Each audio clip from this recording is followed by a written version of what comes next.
దేశ ప్రధానమంత్రి నరేంద్ర మోడీ సర్కారు మూడోసారి అధికారంలోకి రావాలని కోరుతూ యువకుడు చేపట్టిన పాదయాత్ర నిర్మల్ జిల్లాకు చేరుకుంది.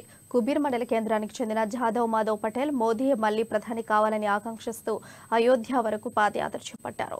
నిర్మల్ జిల్లా కేంద్రంలో అతనికి బీజేపీ, వీహెచ్పీ నాయకులు ఘనస్వాగతం పలికారు. బోయవాడ హనుమాన్ ఆలయంలో ప్రత్యేక పూజలు చేశారు. వచ్చే నెల 20 లోపు పాదయాత్ర ద్వారా అయోధ్యకు చేరుకుంటానని మాధవ్ పటేల్ పేర్కొన్నారు.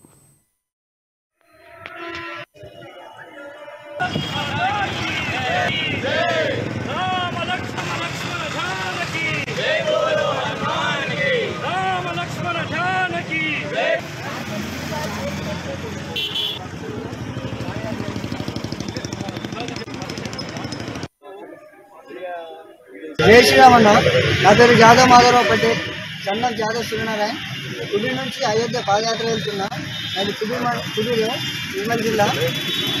तीसरी बार మోడీ సర్కార్ అని ఇంకో సంవత్సరం ఇంకోసారి మోడీ రావాలని అయోధ్యకు పాదయాత్ర వెళ్తున్నా. అట్లనే భవ్య రామ మందిర్ ఓపెనింగ్కు ఒక 2 రోజుల ముందు చేరుకోవాలని నా సంకల్పం ఉంది.